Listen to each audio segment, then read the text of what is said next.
श्री सीताराम चंद्राभ्याम नमः। किष्किंधा कांड, 8वां सर्ग। सुग्रीव का श्री राम से अपना दुख निवेदन करना और श्री राम का उन्हें आश्वासन देते हुए दोनों भाइयों में वैर होने का कारण पूछना। श्री रामचंद्र जी की उस बात से सुग्रीव को बड़ा संतोष हुआ। वे हर्ष से भरकर लक्ष्मण के बड़े भाई शूरवीर श्री रामचंद्र जी से इस प्रकार बोले। भगवान, इसमें संदेह नहीं कि देवताओं की मेरे ऊपर बड़ी कृपा है।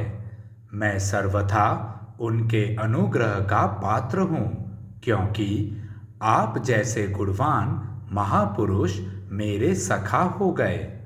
प्रभो निष्पाप श्री राम, आप जैसे सहायक के सहयोग से तो देवताओं का राज्य भी अवश्य ही प्राप्त किया जा सकता है। फिर अपने खोए हुए राज्य को पाना कौन बड़ी बात है। रघुनंदन, अब मैं अपने बंधुओं और सुहृदों के विशेष सम्मान का पात्र हो गया, क्योंकि आज रघुवंश के राजकुमार आप अग्नि को साक्षी मानकर मुझे मित्र के रूप में प्राप्त हुए हैं। मैं भी आपके योग्य मित्र हूँ, इसका ज्ञान आपको धीरे धीरे हो जाएगा। इस समय आपके सामने मैं अपने गुणों का वर्णन करने में असमर्थ हूँ। आत्मज्ञानियों में श्रेष्ठ श्री राम, आप जैसे पुण्यात्मा महात्माओं का प्रेम और धैर्य अधिकाधिक बढ़ता और अविचल होता है।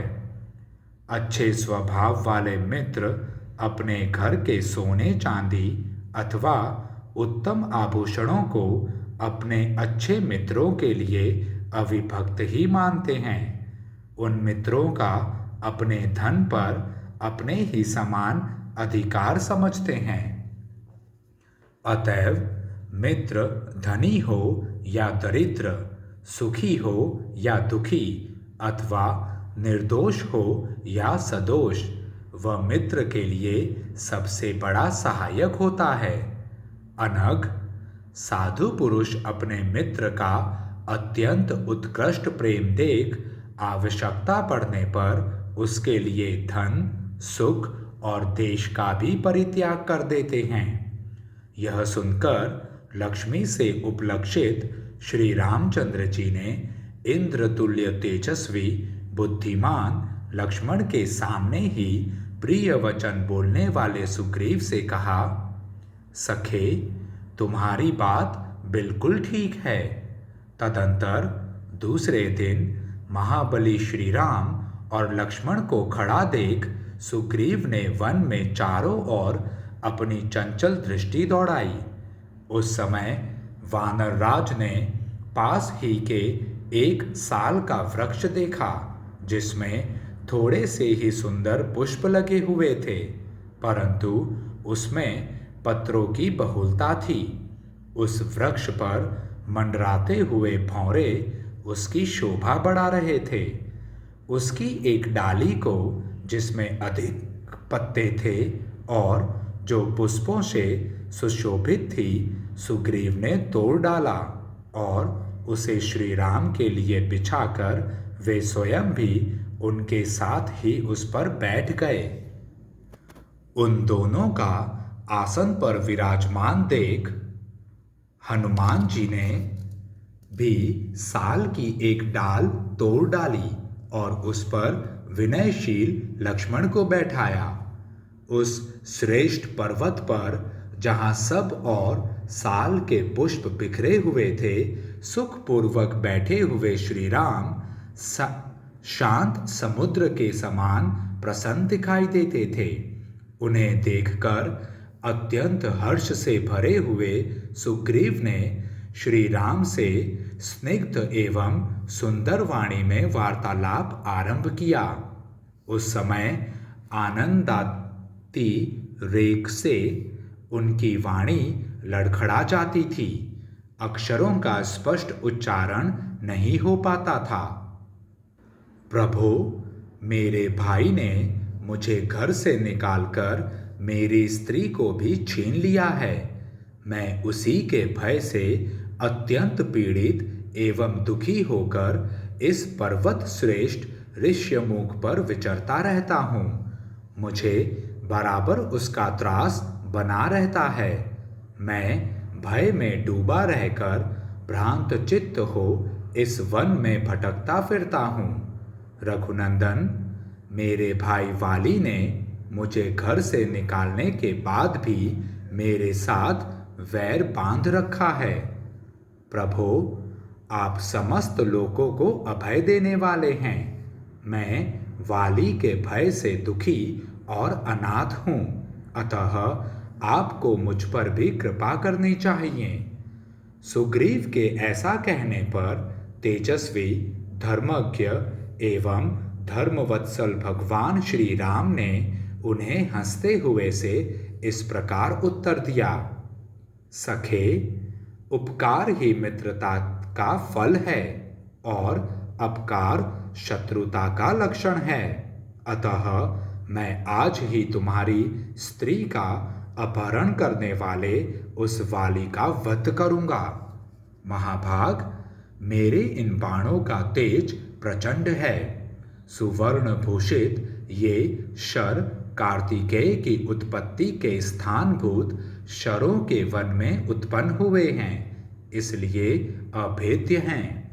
ये कंक पक्षी के परों से युक्त हैं और इंद्र के वज्र की भांति अमोघ हैं।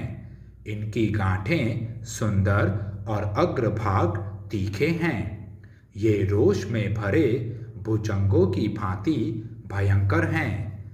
इन बाणों से तुम अपने वाली नामक शत्रु को, जो भाई होकर भी तुम्हारी बुराई कर रहा है, विदीर्ण हुए पर्वत की भांति मरकर पृथ्वी पर पड़ा देखोगे। श्री रघुनाथ जी की यह बात सुनकर वानर सेनापति सुग्रीव को अनुपम प्रसन्नता प्राप्त हुई और वे उन्हें बारंबार साधुवाद देते हुए बोले, श्री राम, मैं शोक से पीड़ित हूँ और आप शोकाकुल प्राणियों की परम गति हैं। मित्र समझकर मैं आपसे अपना दुख निवेदन करता हूँ। मैंने आपके हाथ में हाथ देकर अग्निदेव के सामने आपको अपना मित्र बनाया है, इसलिए आप मुझे अपने प्राणों से भी बढ़कर प्रिय हैं। यह बात मैं सत्य की शपथ खाकर कहता हूँ। आप मेरे मित्र हैं, इसलिए आप पर पूर्ण विश्वास करके मैं अपने भीतर का दुख, जो सदा मेरे मन को व्याकुल किए रहता है, आपको बता रहा हूँ। इतनी बात कहते कहते सुग्रीव के नेत्रों में आंसू भर आए। उनकी वाणी अश्रु गदगद हो गई, इसलिए वे उच्च स्वर से बोलने में समर्थ न हो सके। तत्पश्चात सुग्रीव ने सहसा बढ़े हुए नदी के वेग के समान उमड़े हुए आंसुओं के वेग को श्री राम के समीप धैर्यपूर्वक रोका। आंसुओं को रोककर अपने दोनों सुंदर नेत्रों को पोंछने के पश्चात तेजस्वी सुग्रीव पुनः लंबी सांस खींचकर श्री रघुनाथ जी से बोले, श्री राम, पहले की बात है, बलिष्ठ वाली ने कटु वचन सुनाकर बलपूर्वक मेरा तिरस्कार किया और अपने राज्य से नीचे उतार दिया। इतना ही नहीं, मेरी स्त्री को भी, जो मुझे प्राणों से भी अधिक प्रिय है, उसने छीन लिया और जितने मेरे सुहृद थे उन सबको कैद में डाल दिया। रघुनंदन, इसके बाद भी वह दुरात्मा वाली मेरे विनाश के लिए यत्न करता रहता है।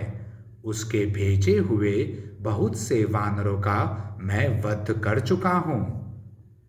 रघुनाथ जी, आपको भी देखकर मेरे मन में ऐसा ही संदेह हुआ था, इसलिए डर जाने के कारण मैं पहले आपके पास न आ सका, क्योंकि भय का अवसर आने पर प्रायः सभी डर जाते हैं।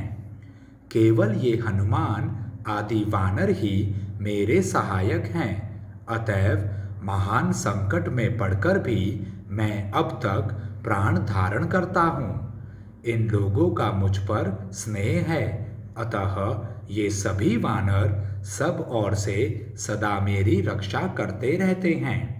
जहाँ जाना होता है वहाँ साथ साथ जाते हैं, और जब कहीं मैं ठहर जाता हूँ वहाँ ये नित्य मेरे साथ रहते हैं। रघुनंदन, यह मैंने संक्षेप से अपनी हालत बतलाई है। आपके सामने विस्तार पूर्वक कहने से क्या लाभ। वाली मेरा ज्येष्ठ भाई है, फिर भी इस समय मेरा शत्रु हो गया है। उसका पराक्रम सर्वत्र विख्यात है।